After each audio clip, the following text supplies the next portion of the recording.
Oh, hey everyone, and welcome back to the show. And for some reason, I'm not on screen, which is kind of weird because I should be.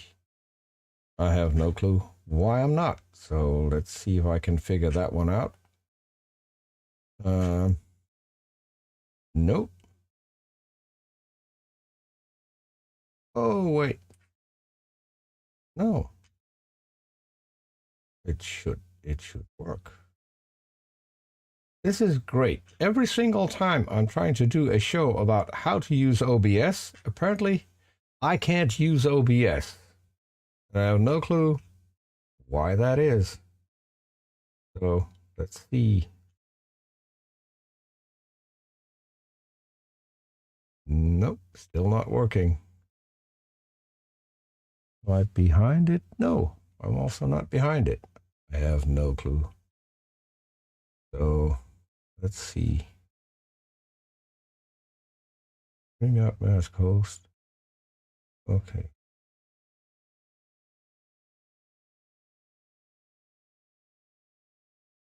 Ah, there we go. Now I'm on screen. It really helps if you're looking on screen. So yes, for today, sadly, Mark couldn't make it. So it's just me and Phantom because Phantom had a few questions that we wanted to tackle on this show. So Phantom, welcome. You look like a phantom too. So yeah, I need to fire up OBS in order to help you out. So you had two questions. One was, how do you get StreamYard integrated in OBS? How you can bring guests? That was your first one, and then you wanted to show YouTube comments on screen, which is I'm getting an echo.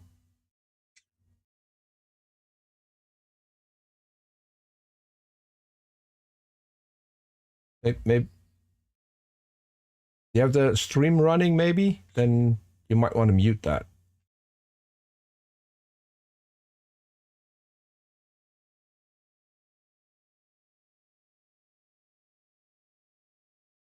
Oh, I know why. Now the echo is gone. Yes. It helps if you know what you're doing. So I just fired up my second OBS, and usually I have everything in that OBS muted, and I didn't have that now, so that's where the echo came from, and you got double audio. So let me say hi to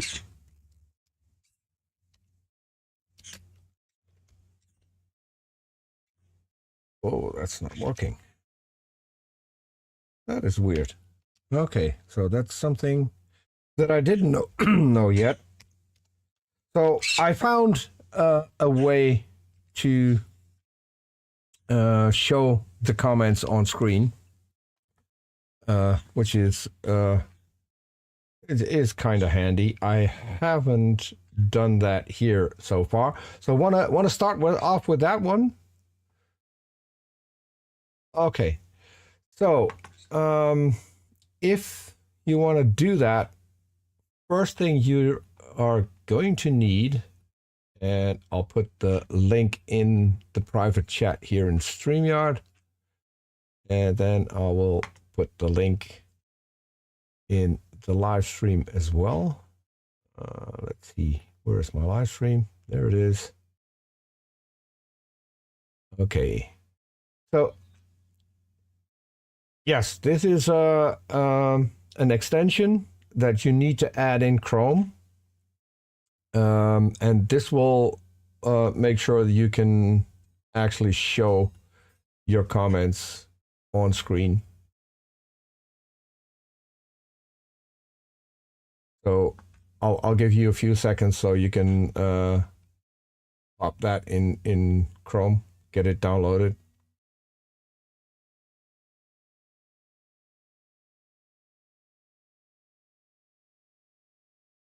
Yes. So, well, and there's another thing. If you want to use StreamYard, the preferred browser is Chrome for that one. So, it's always handy to use Chrome anyway. So, we have a missing mod. Missing mod. Did you kill your own show to be here? That wasn't my intention, just to end your show. That would just be sad. Missing mod. If you want to follow along, I don't know if you caught the whole thing. I just put a link in the chat to download the extension in Chrome that you're going to need if you want to show comments in OBS. So if you want to follow along, and I could show how that looks. So let me click a comment.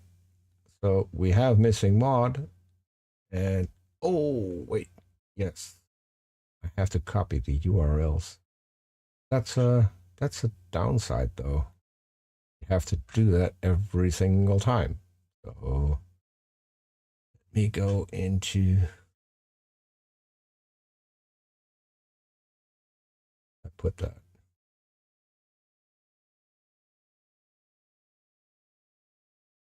There we go.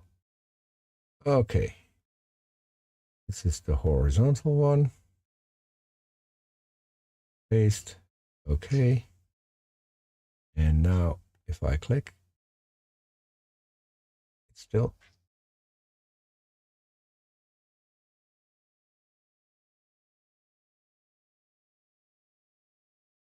For some stupid reason, it's again not working. And it should. Oh, yes, it is working.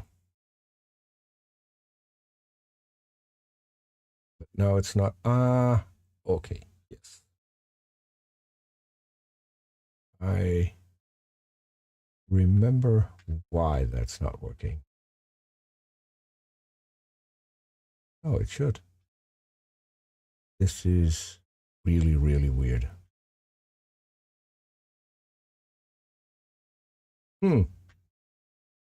Okay. It isn't working because we're still, okay. There we go. So now it's working. Now we have the comment on screen. So whenever you're ready, Phantom,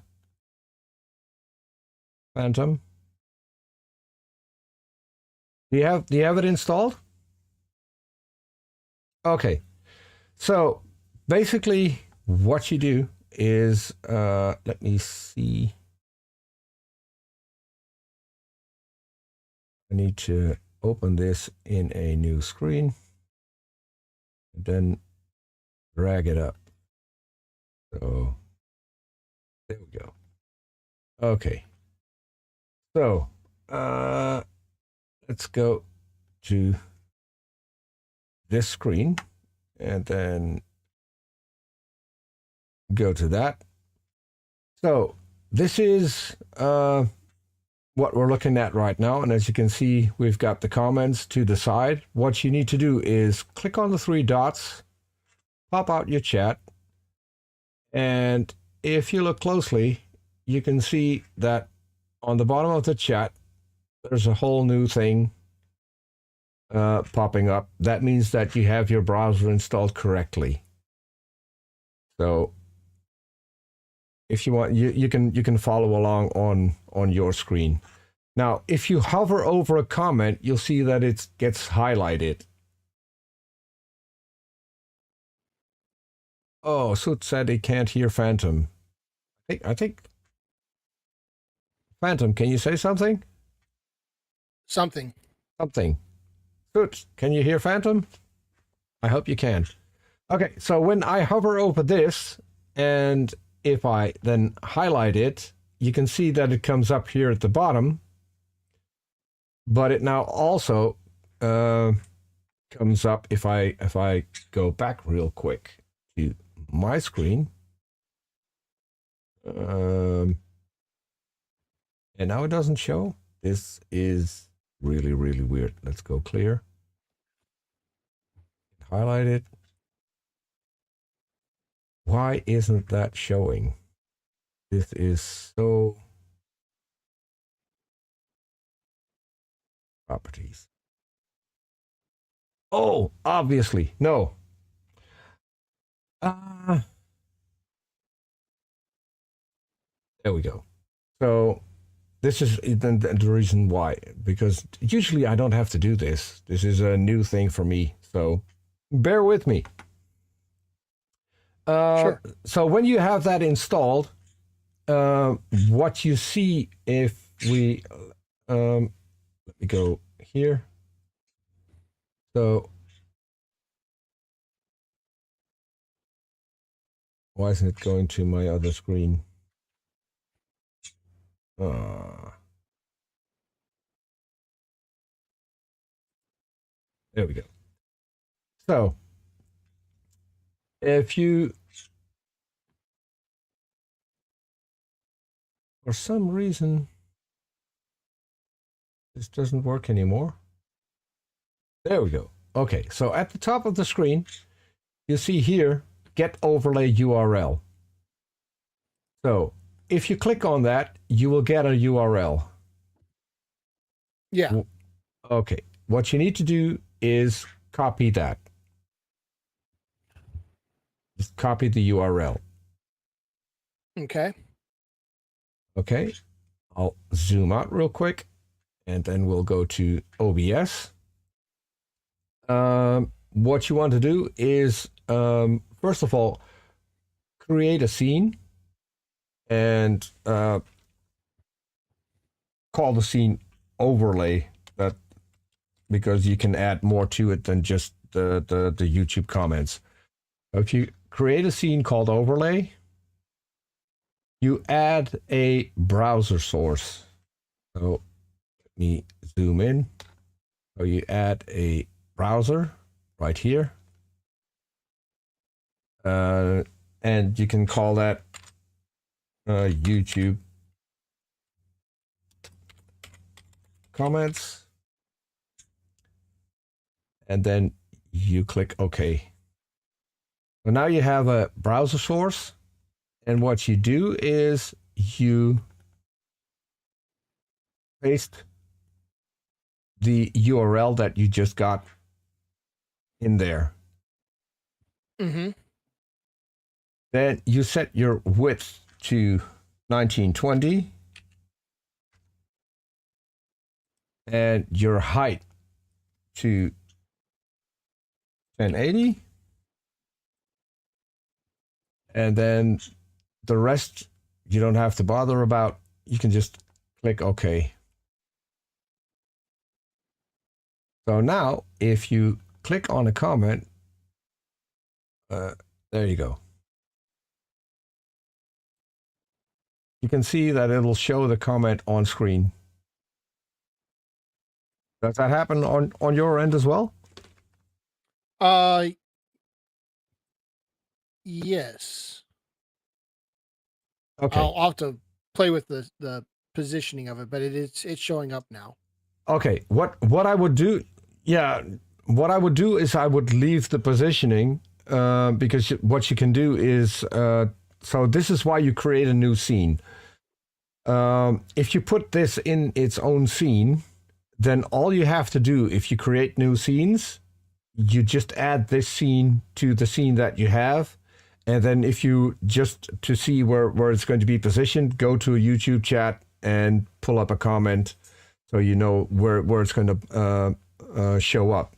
So let's say that the scene is the one where you have your guests. What you do then is just go to add a scene and you go to overlay, click OK, and now it's showing up here as well. You don't have to make changes to your overlay. Yeah. And that is basically it. So now you can show your comments. On the bottom of your YouTube chat is a big button that says clear. If you click on that, the comment will disappear again. And Ah, it opened the link for me. That's not what should happen. Okay, I'll go to this one.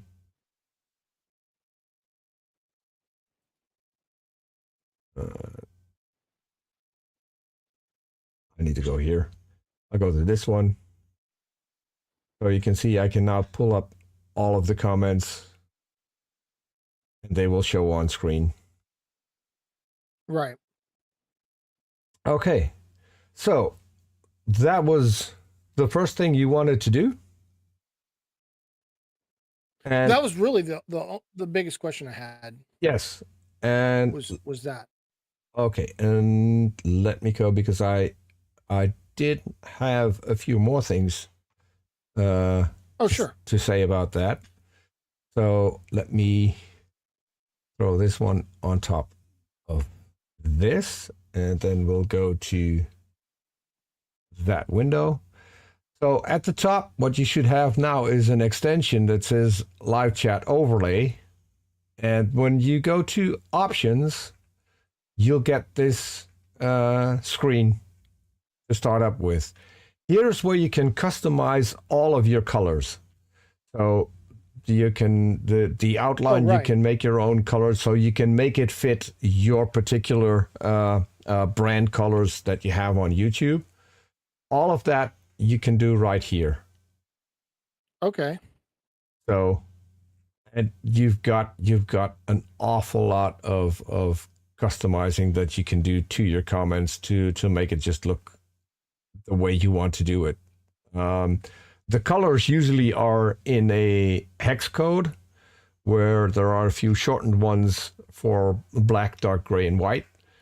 But there's if you go to Google and you just type in hex code color picker, then you can choose any color, and then you will get the hex code, and you put the hex code in what you want to edit. So that should be pretty easy. And if you have problems with that, just let me know, and I'll help you out with that. So if we go to this, here's where you turn the whole thing on, and it got some version numbers. Here you can add websites that you want to pull your comments from. What I would do is pin it to the toolbar, so you can always go back to your extension the moment you need it. So, and if you clicked it away and you want to go back, just go here to extension. Oh, let me zoom in. Wait, why don't we zoom in? There we go. Okay, so if you scroll down here, you can go to extension options, and that's where you get the menu back where you can change all your colors. So that's fairly easy to do as well. You do have two options. So if you're in Chrome, you can turn it on, turn it completely off, or make it so that it only works when you click the button. I don't like that option because the moment you pop out the chat, it will not always work. So if you're going to use it, I would just always use it, because as long as you don't pop up the chat, you don't get all the extra buttons. So your chat looks completely normal. And I thought that there wasn't a way to hand out this thing to other people, so other people can comment on when you're doing a show. Let's say you've got two hosts on a show, and both want to be able to pull up the comments on YouTube. All you need to do is go here to your overlay scene where you have the YouTube comments, and you make an exact same copy of that. So you, let's walk you through it. You go to here, and you use the other URL? Yes. You basically use the URL that your co-host gets, and you put it in here. So you just make a new browser source, and you could call that YouTube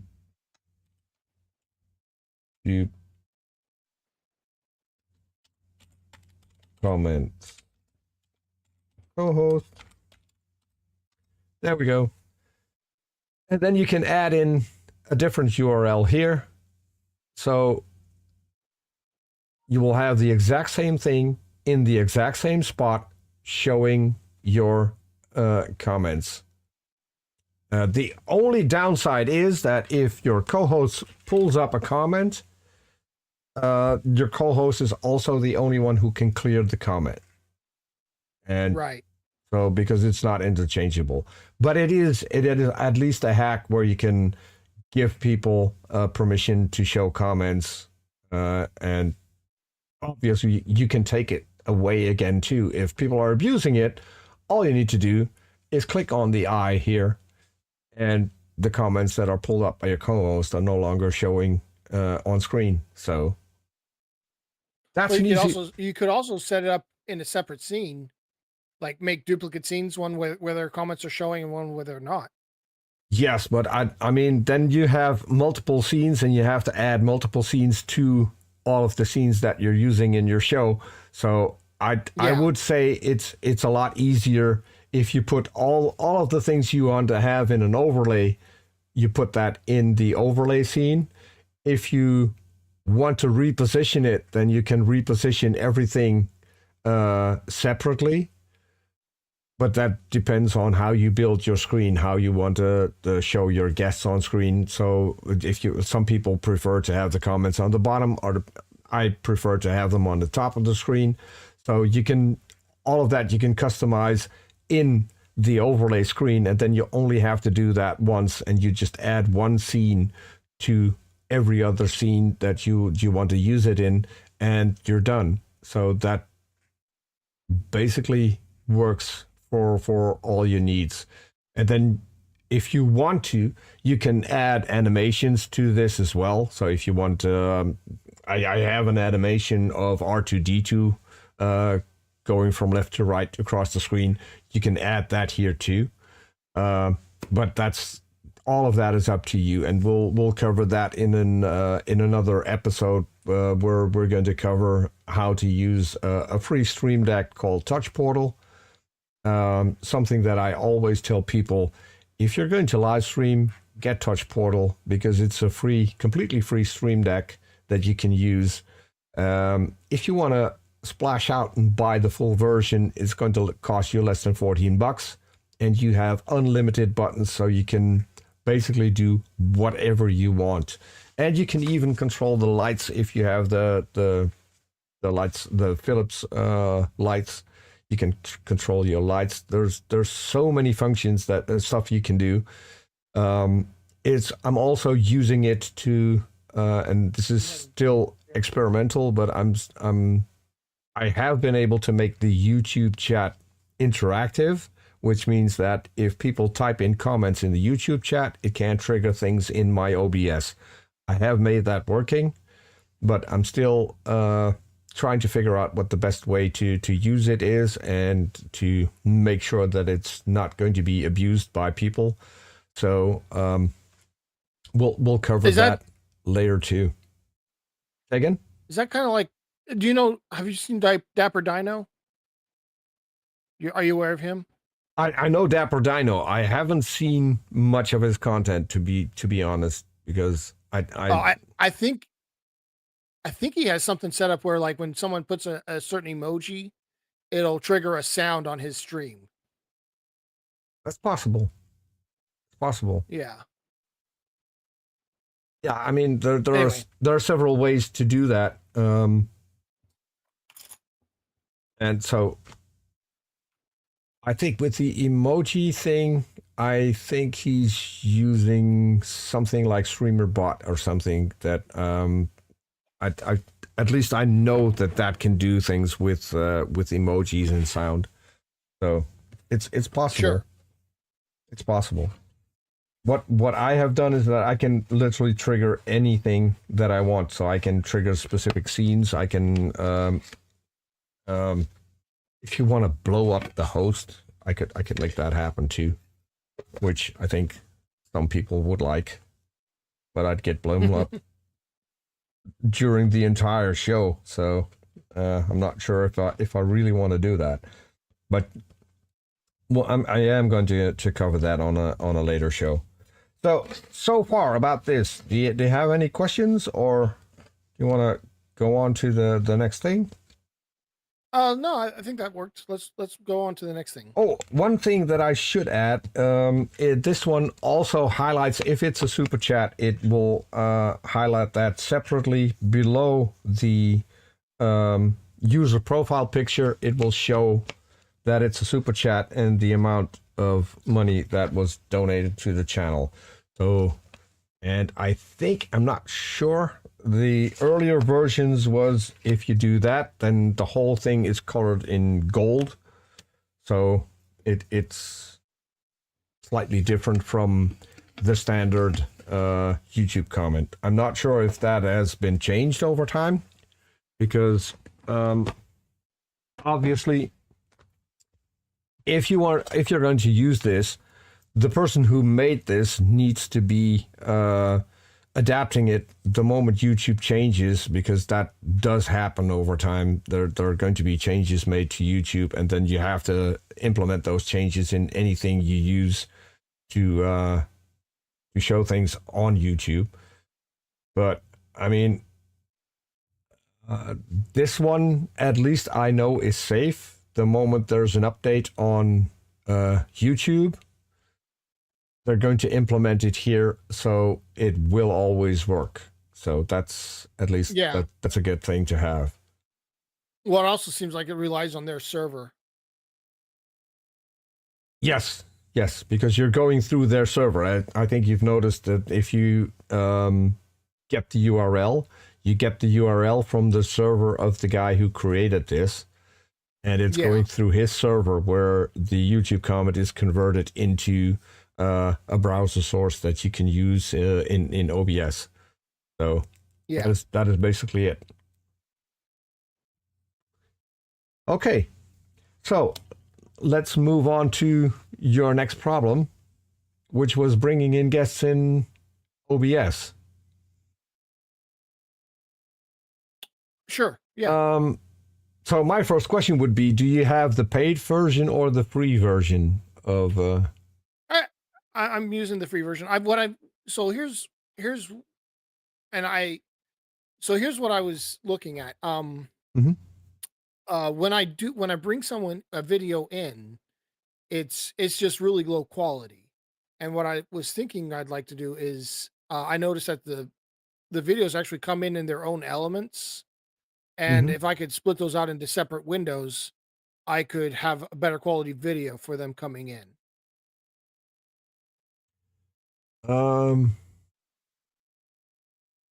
You could do that, but I mean, that would, first of all, it's going to be a strain on your computer, because then all of those videos come in separately, and your computer has to decode that video, then re-encode it the moment it gets into OBS. Another downside they're already coming. Yeah, another downside is, and I don't know if that is just me or if that is for everyone else too, if you have everything in a different tab, the tab that isn't showing will not be moving. And I don't know if that's just for me, but if I put another window over top of StreamYard freezes. So there is I haven't played around with that. Well, there is a workaround. You can minimize the window and make it where it's almost full screen, and that would be a workaround. But what I'm using is what you're looking at right now. I have a custom layout made in StreamYard. This one is for 4 people, and then I have another one for 6 people, because I also have the free version of StreamYard, and again, if I click here, you can see what the layout actually is. Yeah, that's similar to the layout I have. Yeah, I think this is maximum size that you can actually use in StreamYard. And I agree with you that the video quality is not great because you're picking a tiny part of the screen.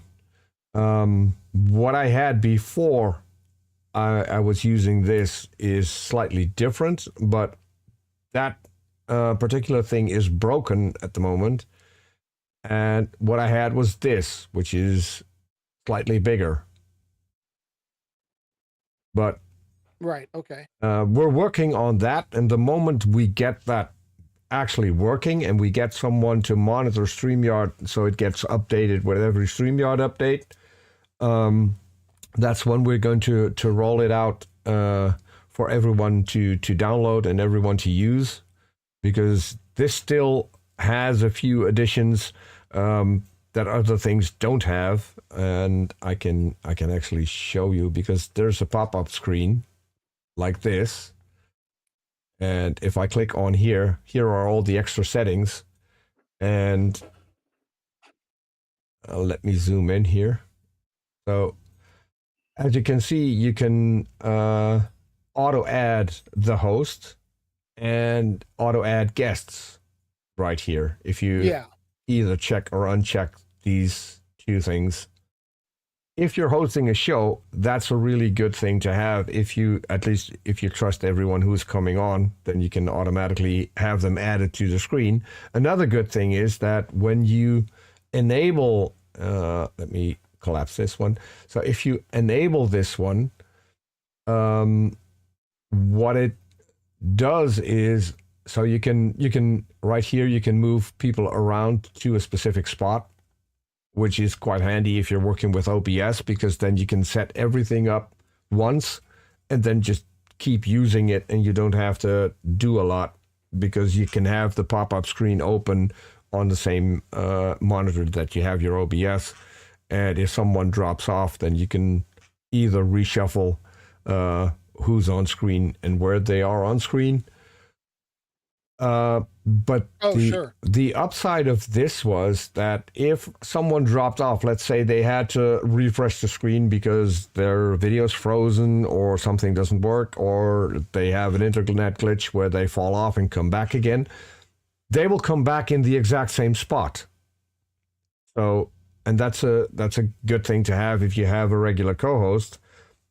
Something happens to the co-host, then the co-host will still show up in the exact same spot, which is, if you set up all of your scenes ahead of time, then everyone needs to be in a specific spot. So that's where this thing comes in as particular handy. But yeah, as I said, for now at least, it's not working. We're working on it to see if we can get it back working again.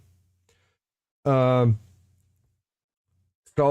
there is another option, which I haven't tried out yet because my computer at least wasn't powerful enough to use that option. And that is, I think it's called Video Ninja. So I will look into that as well.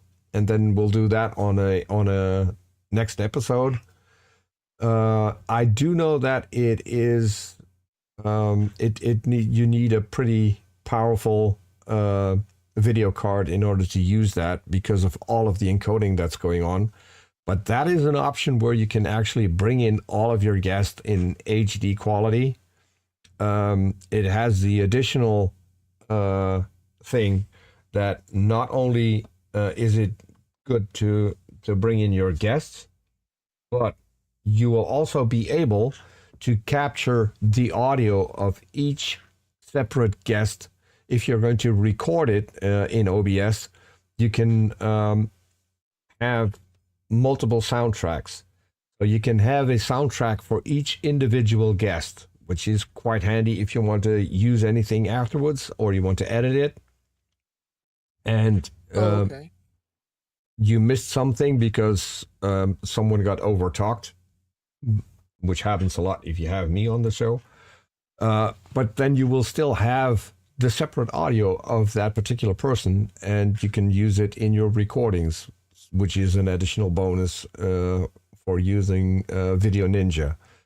But I'll I'll have to try that out before I start telling people about it, because as I said, I know that it is going to be a strain on your computer. Go ahead. Sure. So I know that in StreamYard, the videos are already coming in separately. Like there are separate elements in the document object model. Mm-hmm. Let's see if I can find them. I'm looking through my document object model right now, just because I saw that somewhere. There it is. There it is. Does each video have its own audio? Do you know? No. Okay, so the audio is coming in separately from the video? Yes, I think StreamYard? so. Yeah, I think so. Okay. Okay. All right. Well, that works. But that wouldn't be a problem if you're going to split those up. That still wouldn't be a problem, because you can have the audio of one person and then you'll have the audio of everyone else in the stream as well. So. Okay. All right. But well, I appreciate your help. I'm not entirely sure. It could be that the audio is separate as well. I honestly, I don't know. Yeah, I'd have to play around with that and see.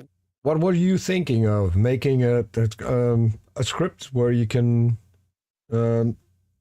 basically split the screen that StreamYard has? What was your idea? Yeah, well, so like it let me see if I can. I don't even know if I can present my screen on the way you've got it set up. But you can see it.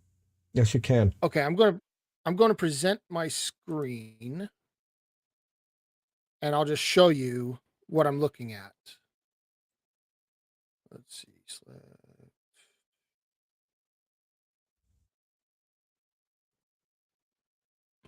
Okay, I've shared my screen.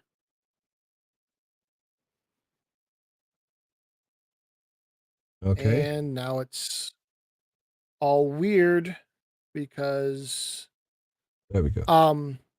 If you look at can you see what I've got, like a blue box around? Yes.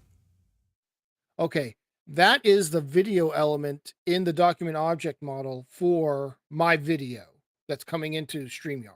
Mm-hmm.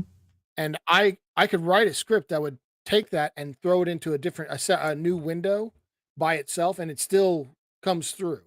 I've tested that out. And so, like, one thing you could do is take that element for everybody's video and throw that into separate windows. And then you could grab each of those windows separately. And I haven't tested that out, but I think I think it would work. Well, and if they have. So now I have a question, because as I said, we already have a script that basically does something similar. Sure.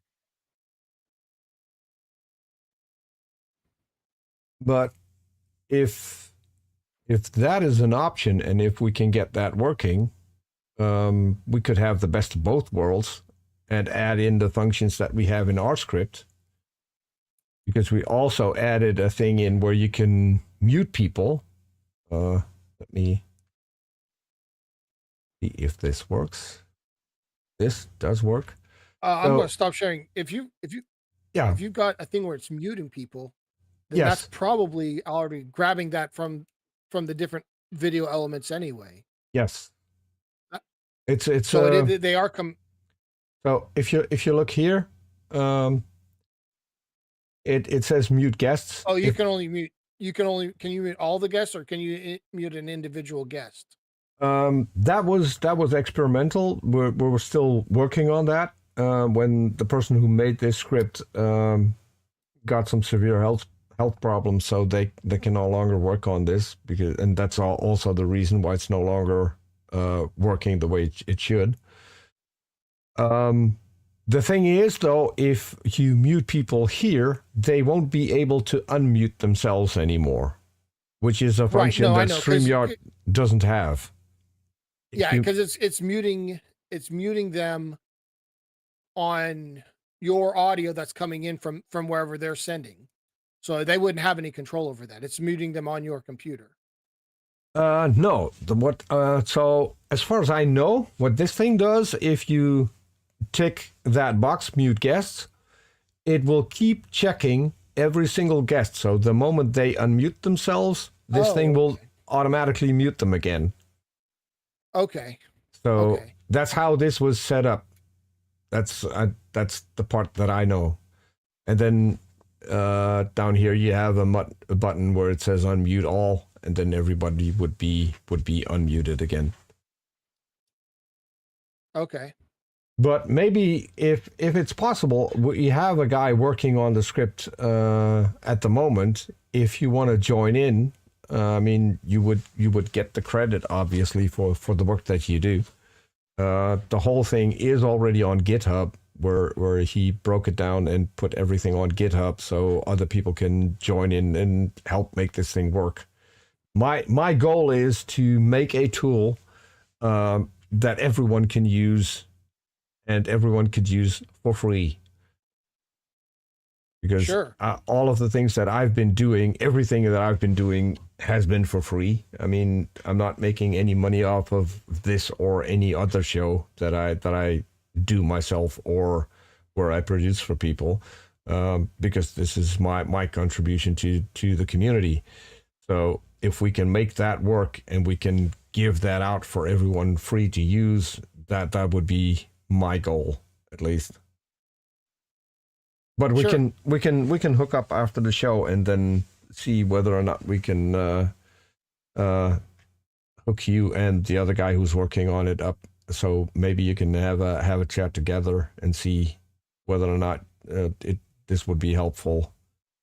I would still like this version to work again, but if we could have two different versions where you can, if we can get that working, where you can put up put everyone's video in a separate window, that would also be cool, because then you could make better video because you've got everyone in HD. And if you then go to a separate person in your show, you'll have the best video. So obviously that would be great. Yeah, that's kind of what I was thinking when I started looking into that. Mm-hmm. But I was actually kind of surprised that their stream. It seems like StreamYard streams everybody's video separately to you. Yeah.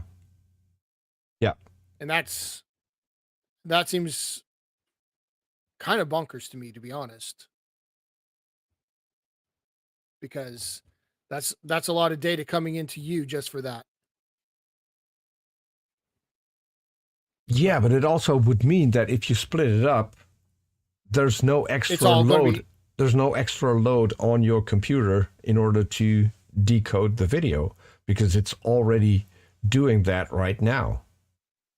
Yeah, no, you're not going to add any processing power to the displays. The only processing power you might have is grabbing screens individually if OBS is not doing that already.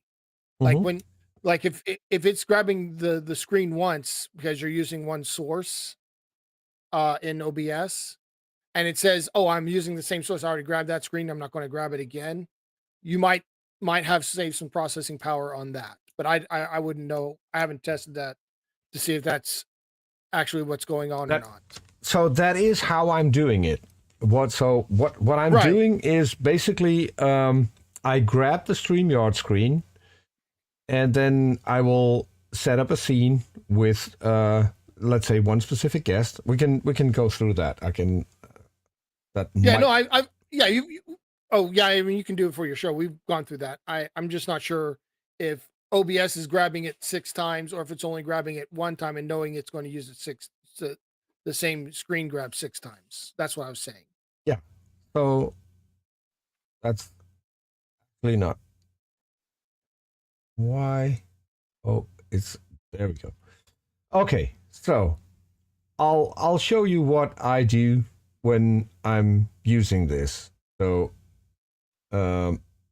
let's go ahead and click on the plus sign, and I'll name it guest 1. Wrong keyboard. Guest 1. There we go. So what I'm adding here is a window capture, and I'll call that StreamYard. There we go. Click on this, and then we need to go to StreamYard. There we go. Capture method automatic, that still works. I don't want to capture my cursor for this one, just to make sure that that works. And then I'll click OK. So what I have now is the StreamYard window. And by holding Alt, the Alt button on your keyboard, you can drag this in and just, let's crop you for this one. There we go. Oh, I forgot one thing. I need to go back, and I need to set it to my 4 people layout. Put it there. Okay, there we go. So now it's going to be slightly different. So here's where I can just crop you out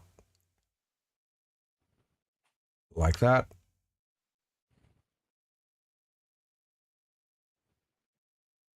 And from the bottom as well. And then I let go of the Alt button, and I can make you full screen like that. Yeah. So it's not 100% perfect. Let me do that. Okay. Now it should be. There we go. So now I've cut you out, and I have you on screen in the scene called Guest 1. What I could do now, right. And what I want to do is lock StreamYard. So what I could add now is, let's say I want a specific border around every guest. I can put the border on top of this as well. So do I have a border that I can use real quick? I think so. Let's see. I'm using borders for Arn Ra's Blasphemer's Bible. So another thing that I want to give out as a tip, and I'm just noticing that what I'm doing is not showing in my vertical scene. So, well, you've created that scene, but yes, didn't show up in yeah, it doesn't show up in the vertical. So that's a thing that I need to work on for next week, that I have to do everything twice, which isn't that handy. Okay, so what you can do if you want to add anything, you can click on the plus and then go to image, and then you can add an image. What I usually do is, because I have 2 monitors, which is I think a bare minimum if you want to use OBS, what you can do is just open up, like I have here. I opened up a tab with my sources for the show with Arn Ra, and all I need to do is click on this, drag it over here, and drop it. And so now I have the border around you. It's a fixed border that I've already made. So, but just to show people how this looks, if I put the border over top, and then I can, if necessary, I can shrink you down just a little bit, so you would be filling up the border quite nicely. Go to this, and then if you use your arrow keys, you can slowly move things over 1 pixel at a time, so you can have it nice and centered. And when you're done, you click the lock button and you're done. So now we have our guest 1. So for all intents and purposes, let's duplicate the whole scene and name it guest 2. So now we have guest 2, which is basically the same guest. And all we need to do now is click on, no, we need to delete this one, the StreamYard. We go back to number 1. We right click and then go up top to copy. Go to our guest 2, right click and paste as reference. That will be using the lowest amount of processing power because you're basically using the exact same source that you already have. And right, okay. What you can do now is, because it's I'll add guest number 3 for this one, which is the furthest away from what we have. So I'm going to crop again, move everything over, go down a little bit, and then go over to the side. I can drag it out to where, okay, there's guest number 3. And because it's not really showing up, I can do it like this, where I can actually see where the split screen is. Drag this one in. Now I can drag the top in, expand the bottom screen until I have the full person. And then put this here and then drag it down so it's below the border.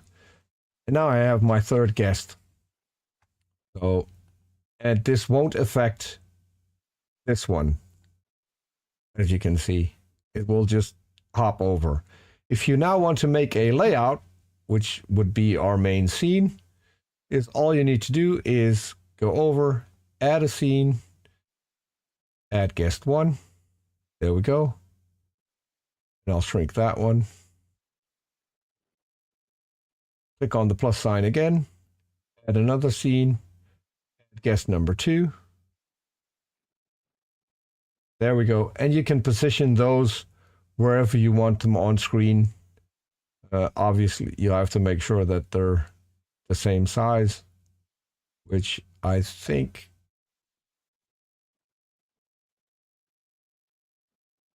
okay. You can do that in the edit transform if you want it, if you're OCD like me and want it to be pixel perfect. Yes, you can do that too. So, but this is how you bring in your guests. And so let's say so I have this now named as scene. Let's make this one rename it. Rename. There we go. Now I can name it to guests. There we go. Rename. I keep doing that for some stupid reason. 2 guests. There we go. What I want to do is put the overlay on top. Make sure that if you have a YouTube comment put up, that it always shows, even if let's the other one, this one. Let's say you have your guest here, your YouTube comment will still be showing. Mm-hmm. So if you then, what I always suggest is make one scene that has every single guest on it. Let's say if you let's say you want to have six people max on screen, create that scene first. And what you will do then, once you've created that entire scene, so we've already only created 2 at the moment, but let's say we've created 6. What you will do then is duplicate the scene you made, and let's say you want to go,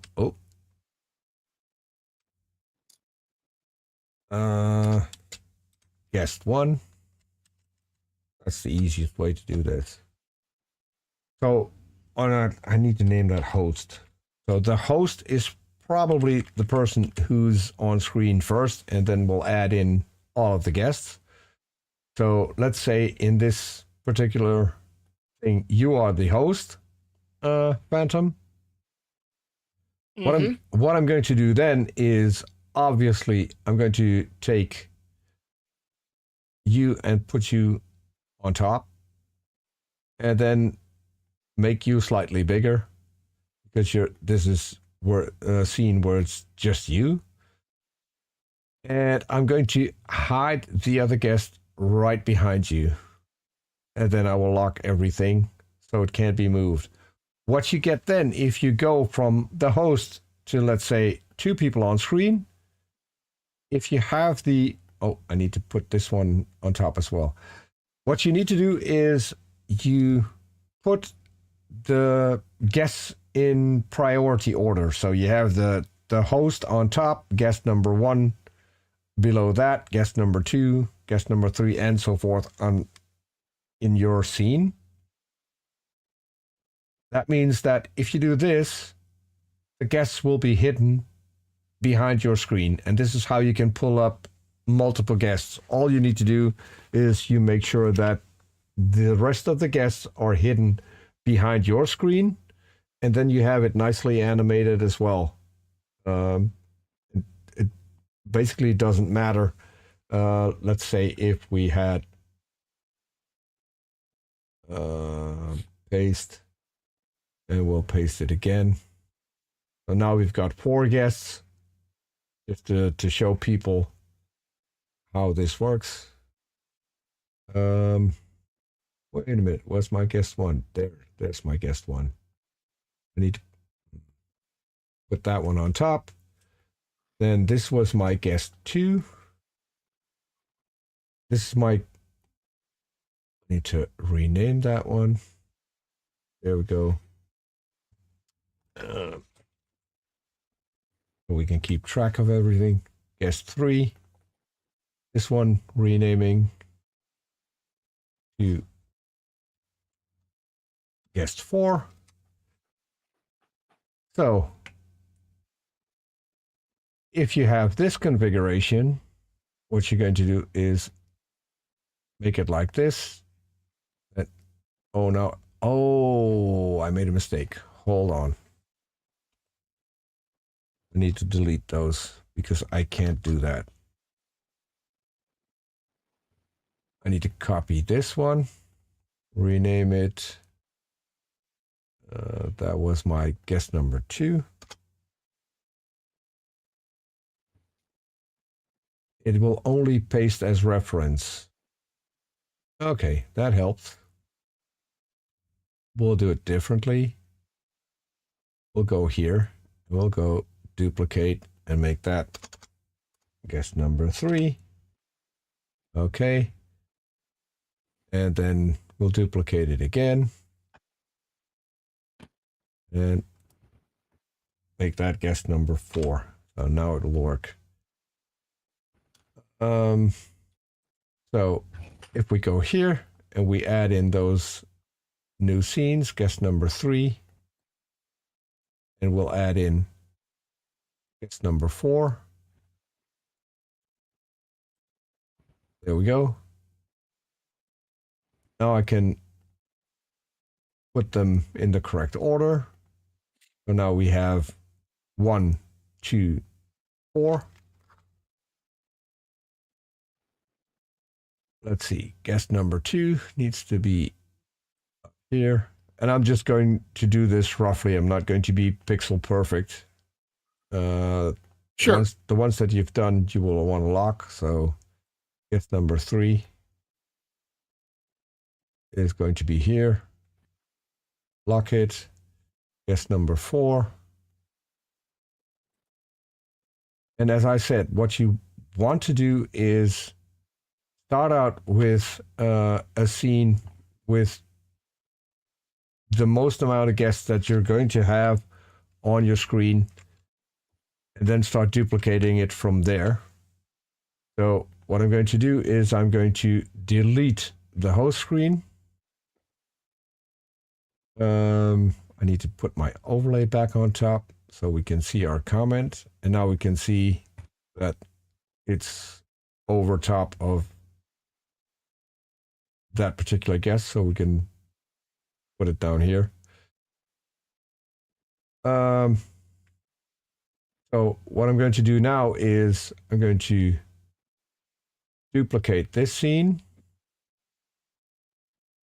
rename it, and I'm going to call it host. And for this one, I'm going to unlock all the others. First of all, I'm going to start with, not the overlay, this one. So I'm going to start with the host, make the host full screen, put him in the center. Guest number 2 is going to be hidden behind. Guest number 3 is going to be hidden behind. Guest number 4, hidden behind. Locking them. If you then go to here, you'll see you've got a nice animation where they pop up. And so what you can do is, hold on.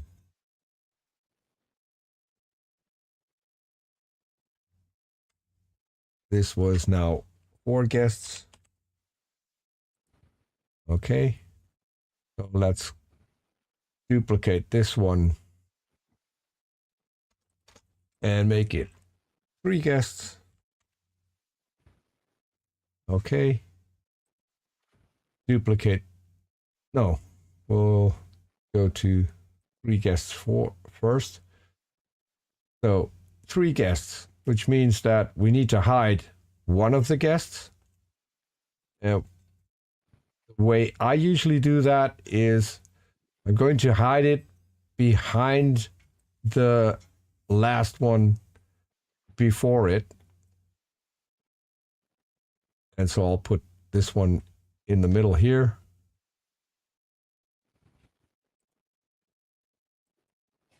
And hide this one here. Then we're going to duplicate this one. And name that one 2 guests. Pull it up like so. And I'm going to, let's say I want to have my second guest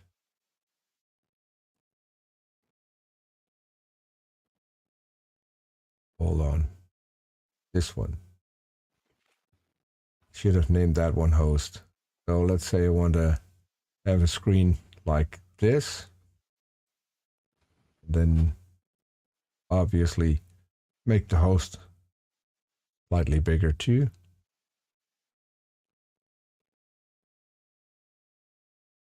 Then I need to hide my other guests behind guest number 2.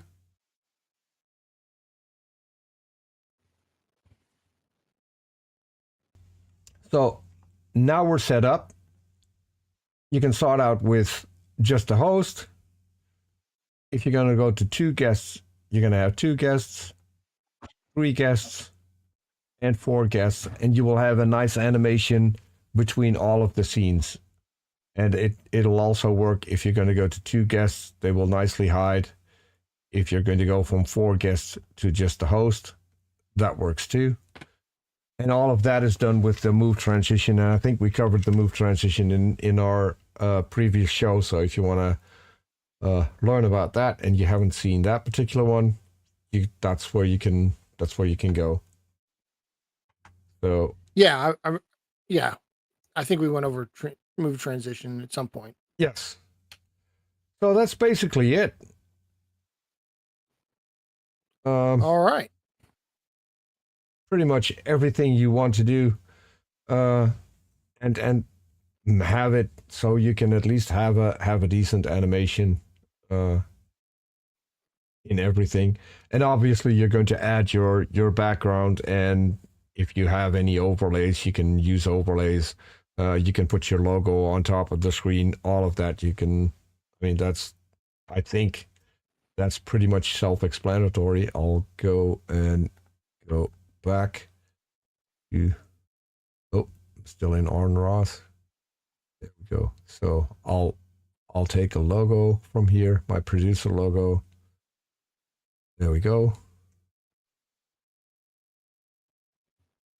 Let's say you want to have a logo on screen as well. You can do that here. And if you forgot that, if you forgot to add that while building your scenes, the easiest way to do this is to, to just put it in your overlay, right?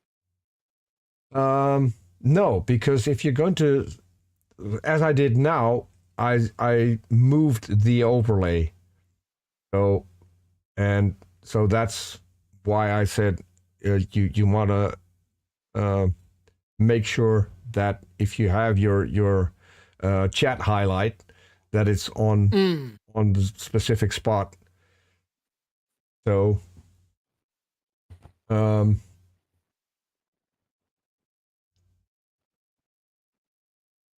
just put mine into studio mode. I wasn't supposed to be. So let's say you forgot this one. So now it's only on the 4 guests. What you're going to do is you're going to go to copy, go to the next scene, right click, and then paste as reference, and it will copy on screen in the exact same spot. So you can then go over and add it, just paste as reference, and as you can see, it'll add things to the exact same spot. I'll put it here as well. So now, if I zoom out, I can show you. If you now move, I have to lock it on every screen as well. If you now go from one scene to the next, the logo will just nicely stay in place. It's not going to move because it's in the same spot in every single scene. No matter where you go, that'll stay fixed. So that's an easy thing to know. If you paste it as reference, it's going to be pasted in the exact same position. If you copy it and you paste it as a duplicate, you'll have to set it all over again, and you're never going to get it right on every single screen, because the way you resize stuff in OBS isn't 100% perfect. So this is an easy way to get around that. Sure. If just so you know, for those that are watching, if you do accidentally paste it without reference, you can also copy and paste the transform. Yes, you can do that too. But this is the easiest way. I mean, it's once you've done that once, and you keep doing it for everything you add, at some point you will just it will become second nature to know how you need to copy and paste it in OBS. So that shouldn't be a big deal. So I think we covered everything, right? Yeah, I think so. Great. So, and I'm still kind of annoyed why some things didn't show in the vertical screen. Because you never changed your vertical scenes. Ah, yes. You've only been. Yes, I've been looking, but so it did show on the show. It just doesn't show in my example vertical thing, because for that you have to set up every single scene separately. If people want to start doing that, start streaming in vertical and horizontal at the same time, you're going to need all of your artwork both horizontal and vertically. and you need to set up every single scene. But I'll cover that in a later show as well if people want to learn how to do that, because the upside of doing this, the downside is you're going to need a lot more processing power on your computer when you do dual streaming, and you need a decent internet connection as well, because obviously there's going out twice as much, so you would need double the bandwidth in order to do this. So if you're already struggling with your OBS connection, with your internet connection, where you're already at the top of your maximum bandwidth, then I don't think vertical streaming is a thing for you. If you can do that, if you do have a decent internet connection, then you can stream both horizontally and vertically. And a lot of people that I talk to say, well, I don't need that because I already stream horizontal and everyone is watching me there. And that is correct. The upside, however, if you're going to stream vertically, it's going to be in everyone's shorts suggestions. So you might pick up subscribers that you weren't aware of before, or that weren't aware of you before, because they will get even an entire live stream in their YouTube Shorts suggestions. So it's a great way to gain a few more subscribers. And obviously there are going to be people who are watching you on a phone. And I have heard some people just don't want to turn their phone horizontally. I don't know why. I'm a boomer, so I'm not using my phone for anything on the internet, because why would I want to have a tiny screen if I can have a decent screen? Well, I watch live streams when I'm out on the road or whatever. It's like if I'm not at my desk or at my computer, I'll watch on my phone. But I like to have it in horizontal position, because then I can see the chat too. Yeah. Well, and I mean, so I hate a mobile phone, period. I don't like, if I go out, one of the things that I do is, just like I grew up, when I'm out of the house, you can't call me because I'm out of the house. And everyone I know already knows this. If I'm not answering my phone, I'm out. I'm not taking my phone. I will take my phone on longer trips, just in case I would need it along the way. But usually when I go out, I go out to relax. I go out in nature. I take my camera and see whether or not I can spot something that I like. Sure. So I don't want to be interrupted by a phone call. So that's my reason for not taking a phone. I mean, I know I could put it on silent or on vibrate. I'm not taking a phone. I just want to do whatever I want to do, and then I'll get back later. So, but I mean, I think it's streaming in vertical is a good addition, especially now where lots of people are watching stuff on their phones, and since everyone's streaming at a different time, it just could be that someone is at work and is still able to listen to a stream. So yeah, I think it's a good addition to have, and that's why I at least added it for this show. I'm going to add it to my own shows as well once I finished up the artwork, because it is a lot of work. The intro, the outro, right. You have to make everything fitting for a vertical screen, and then you have to set up your scenes. And for people who have seen my show, I basically have a studio where I'm with my co-host, and then I have a big screen in the back where my guest is, and then I can zoom in the camera to my co-host or me, or to the big screen where my guest is, so I have my guest full screen. This is because I want to have my guests on screen all of the time, and the host and the co-host are not always needed. So when my guest is speaking, I will have my guest full screen, and you won't see the co-host or me. And yeah, so I have to redo all of that, because that setting isn't great to convert into a vertical scene, but I'll get that done too. And once I have, I'm gonna stream my own shows in both vertical and horizontal at the same time too. But yeah, it's a lot of work, and it sounds like it. And so when you're doing dual streaming like that, and you like, if you switch do you have to switch the scenes in both of them when you switch scenes? No, that's the cool part. It syncs that. Yes, okay. I can actually show you that. If hold on, if I move my OBS over to here, there we go. So this is the one that I'm using right now, and as you can see, I've got all my scenes here.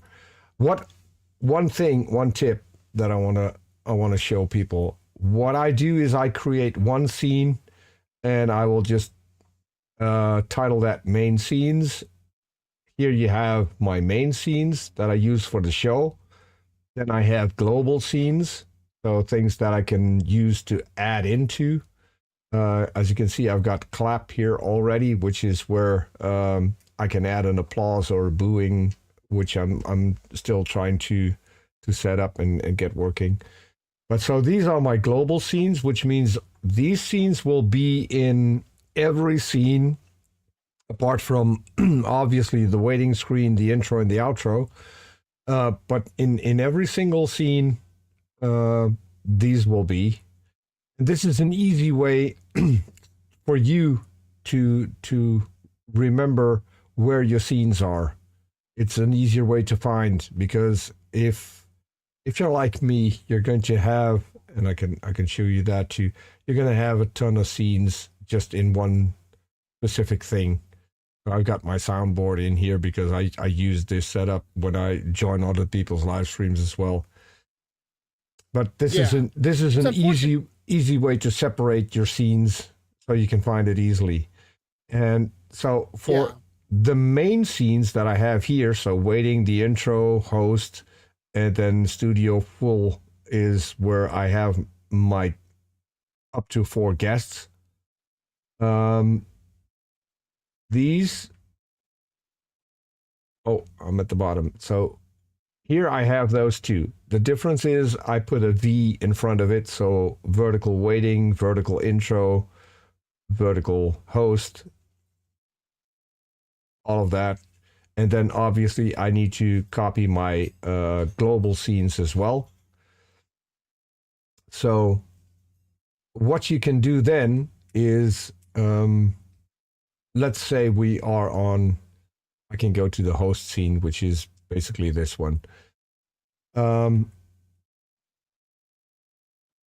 now there we go. So what I can do then is, so here's the host scene. Obviously I have a host scene here as well. And if you right click on this, you see we have linked scenes. And I can't see because you're on the host scene. Yeah, because I'm on the host scene. Hold on. There we go. So zoom to mouse. There we go. So I have the host scene. Let's scroll up. There we go. If I right click on that, you have linked scenes. If you go here, it will show all the scenes that you have in your horizontal layout. So, whoops. So you can link it to what I've done here, host. Okay. That means that the scenes will switch over with everything you do. So if you go to the host scene on your horizontal layout, you go to the host scene in vertical, it'll be automatically linked. So that's... All right. What happens if you... Can you link... What happens if you link 2 vertical scenes to one horizontal scene? Will it let you do that? Yes. But, I mean... What happens when you do that? Well, I mean, that I'm just curious. I like. Go ahead. Hello. well, if you link it, to, no, I don't think that that's possible, because you can only link one scene. So if I would say I would link it to, oh, it does work. That is weird. Well, no. What you're doing there is saying, if you're in Studio Full or Host, show this on the vertical stream. Yes. Okay. Yes. But what if you go to a different vertical stream and have two vertical streams linked to the host? It doesn't work. Horizontal. It only works from horizontal to vertical. So you could. Right. So it won't let you. It won't let you do that. No. This is. Okay. It is just tailing what you do on your horizontal, because you will still do your entire show by going through your scenes in the horizontal thing. So it doesn't matter. The vertical scenes just trail along with the rest. And if you have a scene in your horizontal that no, if you link two scenes to one horizontal, I think that might give you problems, because what's the vertical one going to do if you click on that particular horizontal scene? Yeah, that's what I was asking. What happens if you do that? No, it wouldn't be a problem, because let's say if you had two vertical scenes that would be linked to one horizontal scene, no matter. Yeah. This is a weird problem that I haven't thought of. I have. Yeah, so let's try this out. So I've now linked. No. Don't do that. Link that. Unlink. Well, yeah, you've linked it to Studio Full. Do you already have one that's linked to Studio Full too? Yes. Okay, so now switch to Studio Full 2. No. In your horizontal scenes. In my oh yeah. There we go. See, and now the first one is showing. You see that? So it's still showing the host. I can't see. Yeah, I can't see the vertical screen. No, you can't see that at the moment. Hold on.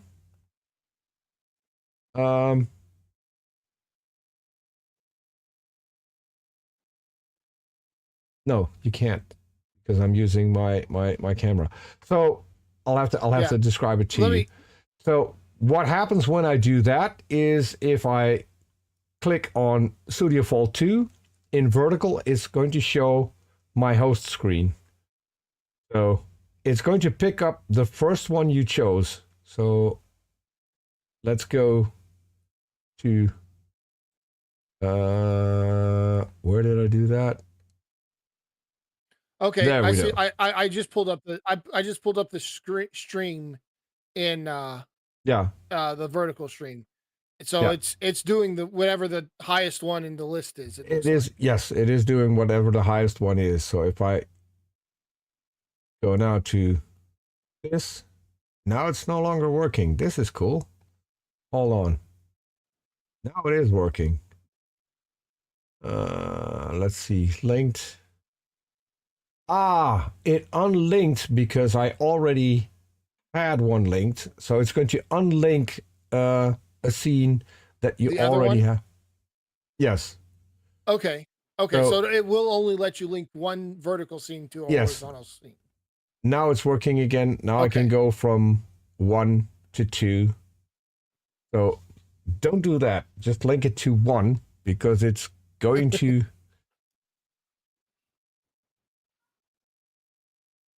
Oh, Soot Kettle. Okay, Soot Kettle has a request. So let me see. Let me move my OBS back down here. And then go to my zoom to mouse screen. Soot Kettle had a request. He says, I want to see what OBS looks like when he's producing for Arn. So let's go to the scene collection, Blasphemer's Bible. So I'll switch over to Blasphemer's Bible. This is my scene collection for Blasphemer's Bible. That's basically it. I have everything separate. So the Zapdos that's moving on top of the screen is in a separate scene. Like and subscribe is in a separate scene. This is an older scene collection, which I'm going to redo anyway. But yeah, this is basically it. So it starts out with the waiting screen, which is a crawling snake that I made for Arn, and then the intro. And from there you go to the host, and here you can actually see what's happening, because it isn't hooked up to StreamYard at the moment because it's not picking up the show. This is linked to Arn's StreamYard, not to mine. So here you can see, if there are two guests, you can see that everyone is hidden behind, and then in the middle you have a scene where we can actually show pictures or video if you want to do that on the show. But here I'll switch over to my other Stream Deck as well. So, and here you can go, nope, that's not going to work because it's not hooked up to this OBS. So, another thing. Let's go back to this one. There we go. So if I go through everything, you can see how everything is moving around until we get up to the full amount of guests.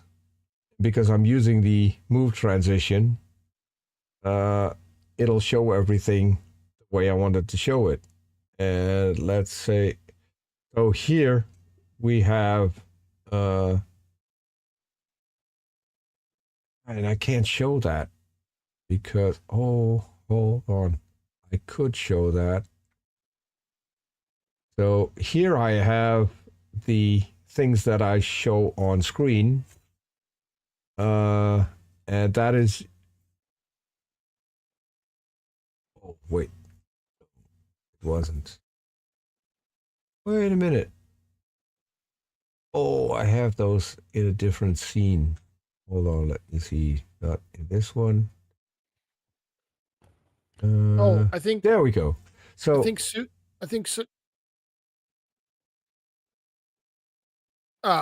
Kettle was asking if you could capture your OBS next time you produce to see like how you do it in action. Oh, well, so first of all, I don't know if I could just do that without asking Arn for permission. Well, sure. But it would be pretty dull because I don't do an awful lot. The only thing that I do is set it to the amount of guests that we have on screen and then basically let it stay there unless someone drops off or someone else joins. And other than that, the only thing that I do is pull up the comments on screen. So that's not really that interesting. The only thing that I do is this thing. And that's done. No, this one isn't done with. This one is. Oh, hold on. It is done with a filter, but it's here. So, and I've been stupid because I didn't rename anything. But here at the bottom, you see the ghost. Basically, what happens is if I enable the filter, as you can see, the ghost is moving across the screen. And it goes within a millisecond, so you can't see the second one, which moves the ghost back to its original position. That's in 1 millisecond, so you can't see the ghost moving on screen or even the eye light up. This one is Arn praying, and if I then hit the button again, he disappears again. Same with this one for Tomer's. I haven't finished my commentary yet. And if I click on that filter, he's going to disappear again. And all of that is done with the move transition as well. We covered that in the first show. So that's basically how you set this up. The only one that's different is this one, because this one will automatically go to the next transition and do that transition. So every single time I hit that button, the ghost will come from the left and go to the right. So that's what I'm using. And if I want to mess with Arn, I'll have him pray on screen. This is Arn as Jesus when he was a younger guy. So I thought it was kind of cool to have this one on there as well. And Arn doesn't mind me messing with people. So, and then I have another one. I have John Travolta that I can show, who's going to come on screen, and and then I have Tomer off topic. So this is my cartoon version of Tomer.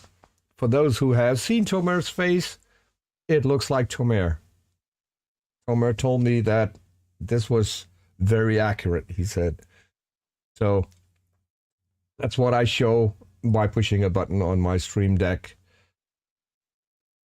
And Tomer can get mad because we're going off topic. So that's basically my stuff. And if we want to show something, you see scene number 1. So here we can show pictures. The last one, I really crushed Arn, because Arn will, when he's doing a debate, he will always talk about things that are impossible. And one thing that is impossible is a cow jumping over the moon. So recently, I took this picture of the moon. And I told Arn, no longer impossible. There you go. There's your cow. Well, hold on a second there. Where's the moon? That's the bright thing in the middle. Oh, that looks like the sun to me. It looks like the sun, but it is the moon.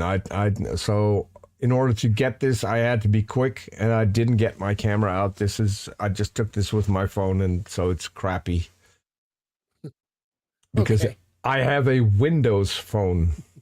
So a Windows phone? Wow. Yes. No, a Microsoft. No wonder you don't like to use it. I have a Microsoft phone from 2004 that runs on Windows 8, I think. And none of that is supported anymore. So 2004? Yes. No, Windows 8 wasn't out in 2004. No. But the phone is now running. I've updated, so now the phone's running on Windows 8, which was the last you could get on your phone, I think.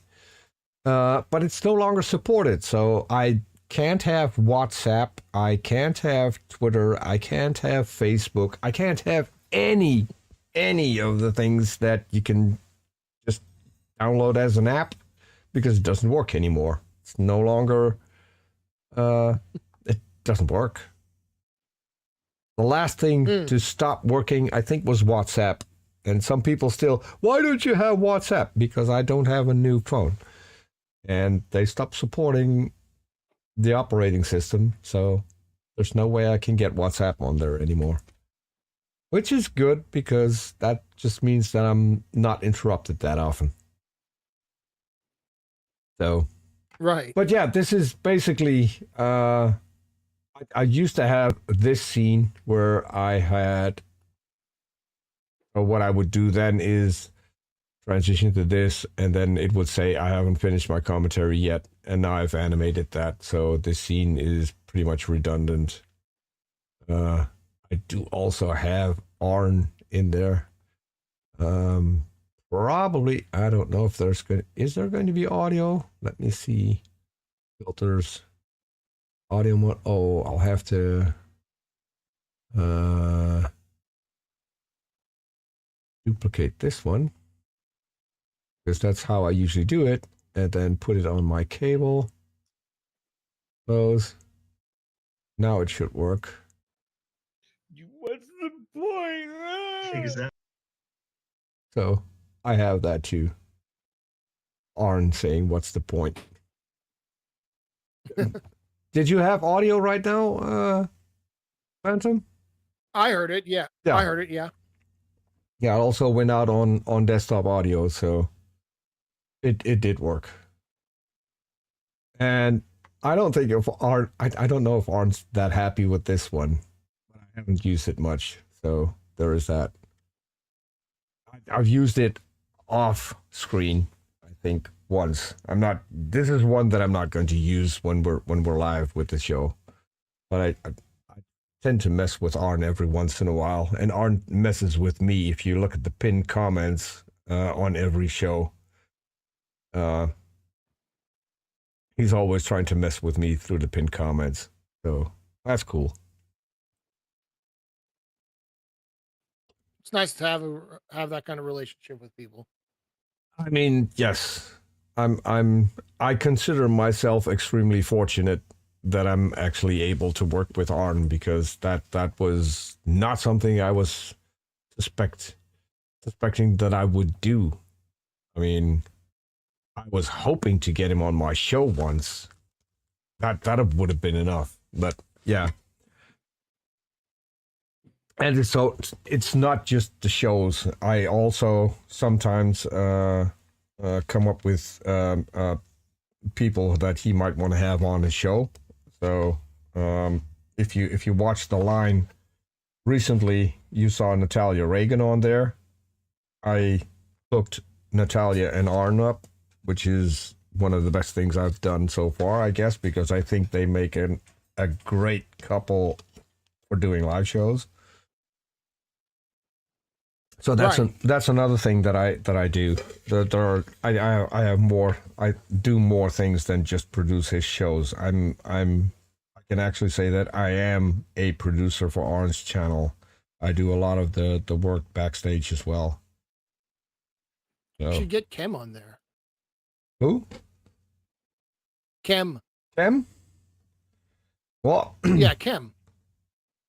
I mean, I like Kem. I mean, we're friends. I'm not sure if so for the Bible show, Arn did want to have people who are well versed in the Bible and who so everyone on that show is doing their homework before a show. The only one who doesn't have to do homework is Arn and me.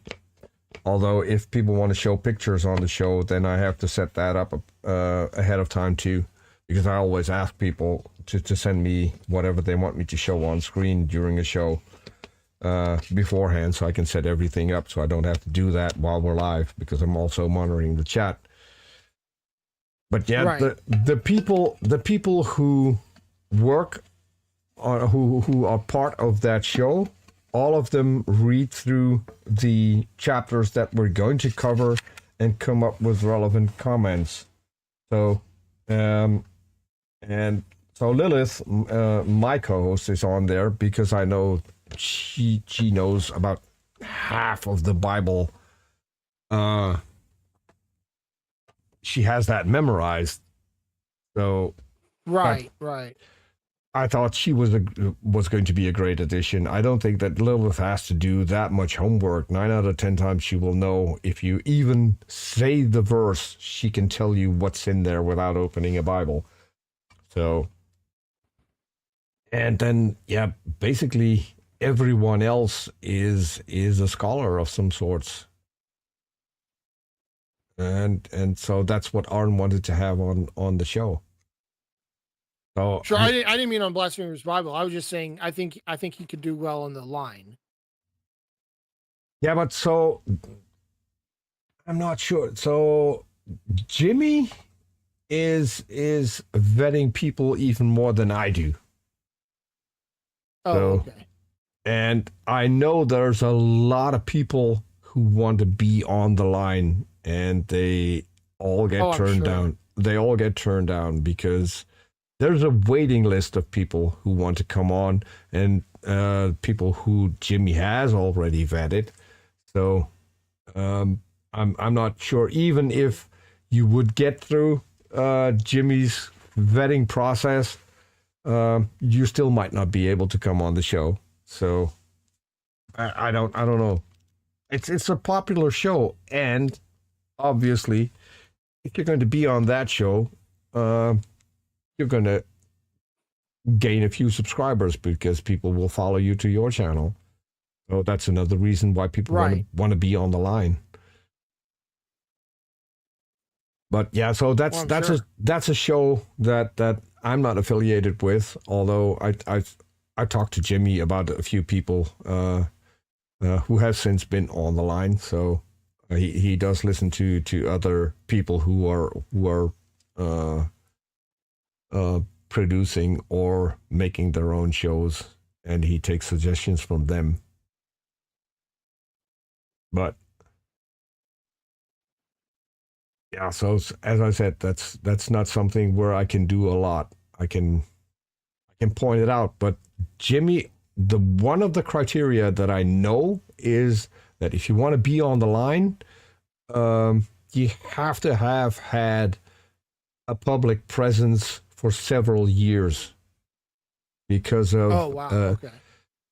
Yes, and this is I think it's a good thing, because if you're going to be on a show like that with that amount of viewers and that amount of haters watching it, you have to make sure that if people want to go out and try and dox you, that you're secure. You have to be able to cope with some of the stress that comes with being on a public show. So I think that's a good thing. If it's your first time out on YouTube, there are a lot of things that you don't know about that could be happening to you. And I think for going on a show like The Line, it's best to be well prepared. Sure. And know what you're getting yourself into. And so if this is why he put that in, if you've been on YouTube for a long time, probably you've gone through most of what can happen to you, and you're able to cope with that.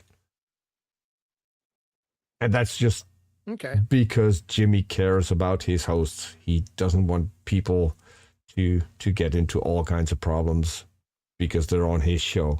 And I think that's a good thing. Yeah, sounds good. Okay. So, well, I guess we went through pretty much everything. Is there anything else that I may have forgotten about these two topics? No, I think I got my questions answered. Okay. Well, then I appreciate the time. Yeah, I think we're gonna wrap it up. To me, this is fun because now I get to help people in real time. But also, if there's someone else who says, hey, I need help with this, I can actually direct them to a video. And so I don't have to explain things over and over and over again. I mean, for certain people, I will still take the time and do this in person. And if I have time, I probably do it for everybody. But it's good to have this on video. So if people want to have a quick look, they can go here and see if there's something there that might be helpful. So yeah, and that way you're not saying the same things. And if they still have trouble, they can always ask, hey, I'm not didn't answer all my questions or whatever too. I mean, the amount of times that I've told people how to do things, I can't even count. When COVID hit, I started helping people, I think 3 or 4 people a week when it just hit, when everyone was now having to do everything online. Yeah, that was a big thing. I mean, I don't mind. If I can help someone out, I'm more than happy to do so. So this is fun for me. I'm glad I'm in a position where I can actually do it. Yeah. Okay. Well, then I want to thank the people in the chat, which is Suit Kettle. I haven't seen Missing Maud dropped in for a brief moment, but I don't think she's still here because her show's still running. So yeah, there's 4 people watching, so there's more people watching. Okay. Well, one is you, one is me, so there's one other person watching. So I'm gonna guess since Soot's here, it might be Deviant, but we don't know. Oh yeah, maybe so. It's possible. So. At least to you, Phantom, thanks for being a guest. I really like it that you took the time to drop in. Deviant, I appreciate you giving me the offer. Deviant is on Kentucky Atheist. That's it. Is she actually on it or just watching it? I don't know. It could be that she's on it. She's joined the show a couple of times. I at least that's what I don't know. Oh, she's just watching it? Okay. She's watching. Okay. And for everyone who watches this, thank you for watching. Don't forget to hit the subscribe button so you won't miss any other future shows. And since I still don't have an outro for this one, I'll just play the intro. And I'll catch you guys next time. Bye, everyone.